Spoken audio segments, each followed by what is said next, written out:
Me ma munyina akwa ababio ya sen hia de di kan me do bi a wa subscribe to this channel ase ene wo a wo hwe me na afi o like me videos na share me videos no me da wasi bebre e wo bebia wo bia na me mpaye me se ne wo ye bia ne nyame e be ma wasomdwie se e be ya benya break akra be show original so enti no enenso e another simple recipe na mo se ne a me kan no frɛ obi frɛ busuafo ni nyina twa me to TV so ne fa recipe no enhyehyɛ so if it's a recipe we no e simple ne mo e koyie ankasa ye to aso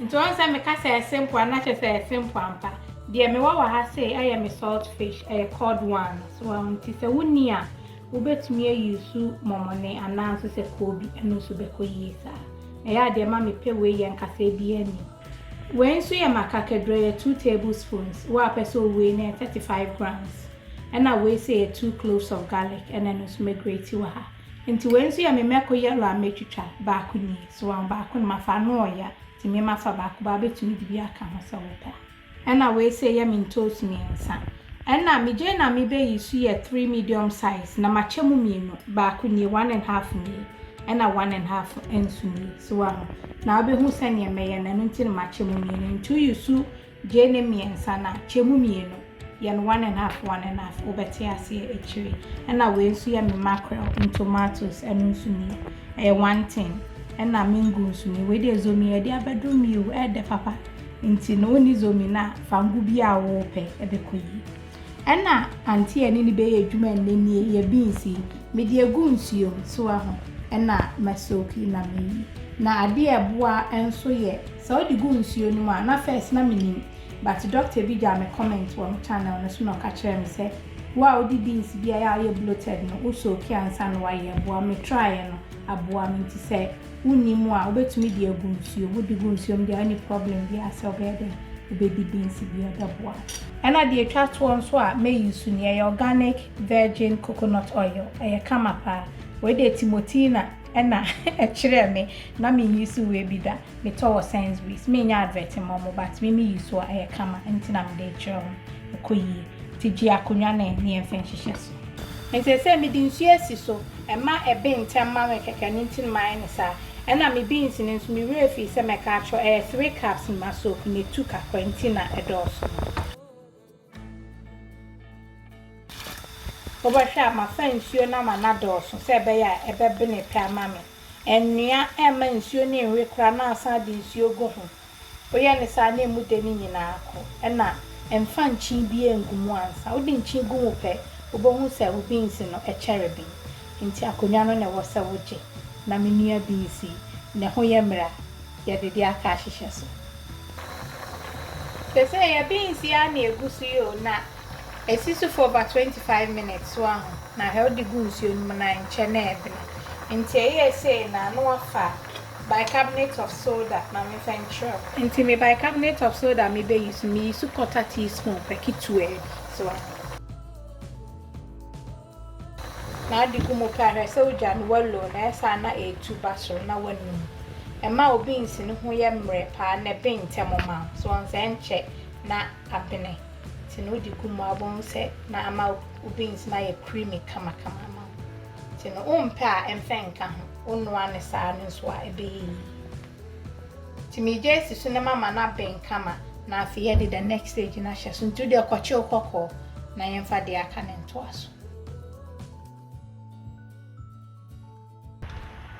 ente se ne beans ya yo so ayemre kama ntin mi yesi kuka ketwa no so na afi yede foye na hyehyɛ so eze se mingu na me de asisu na me de gu mu no na eno so ma me ntimi de kakra ka ho na afi me salt fish no eno so eni ti emfe ngu mu a enwo na dopa esa na mango no ahye na emunye de bio ti no ne low heat na adi na me egu u ba chi mu ama ehwa na jingu nim kama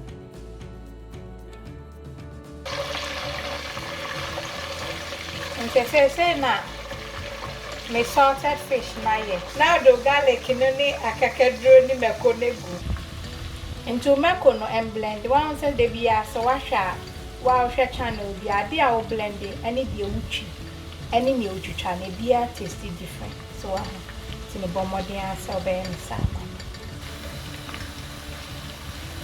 As I say, watch it for about 2 minutes. Be enough. You'll do first onions. I Jane, now you may 1.5.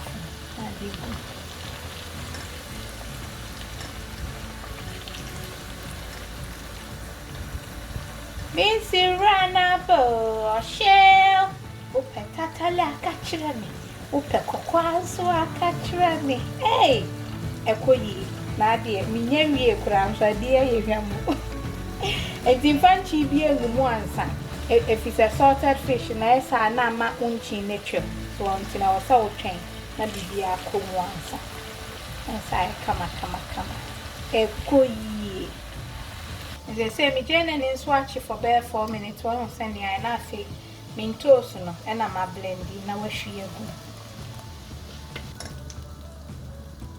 Now I guess you saw my new bro, come on. And to me, for a season, I dear me over say a monk or powder, so on the dear shitona, as a way she goes. What they can't want a money, so I come. I was saying, for the same meeting up an egum, and me Jane, I may say Honor on recorder, and to fetch him or sarquine so. I may say, nay, me a camera and into the fetch him or sarquine so. And to say, Tina Pano, no boom.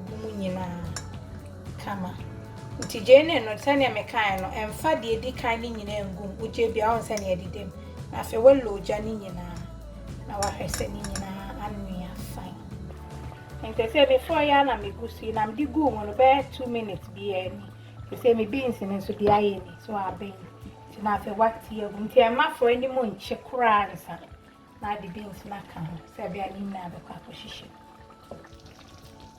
nti na afi waka ni nyina afra na ade atulo kra piani na ya kono sei we dey bi mami nti afi na me ba be come in china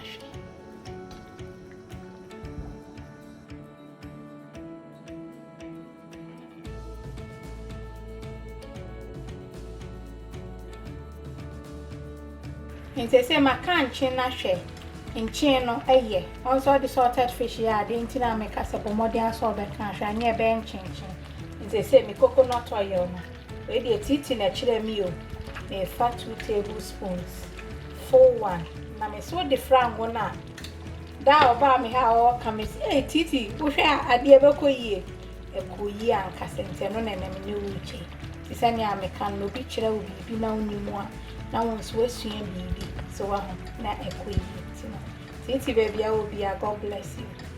What they share one come in. Tibo modi a ungo no na de coconut oil no. Aka unia use the desiccated coconut and ya me na so the queen. Mr. Makan face see a tan kasa. To me just so na fe. Ma be ya if we watch.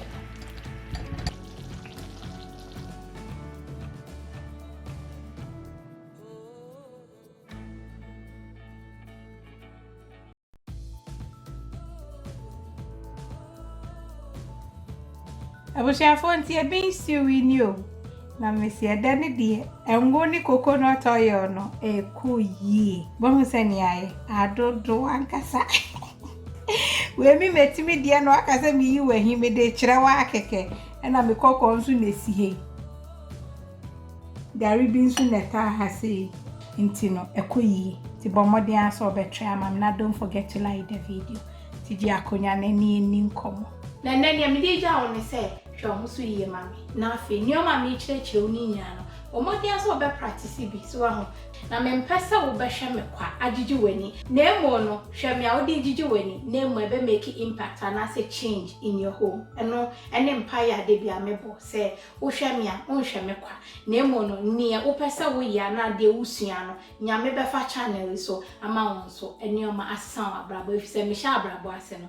Enye se ya na na etie. Na emo usua ne o ma nkete no. Wo ka bomu a, afi no create bibi. Out of nothing. And when I'm a bomb person, yummy, I decided in a better. And if you won't subscribe to this channel, send your medical canal, subscribe it. If you say they did this over, I know you will love it. Until me di nyamija, na sure who so ye mam, ne who's original, me team. We love you. God bless. Mwah.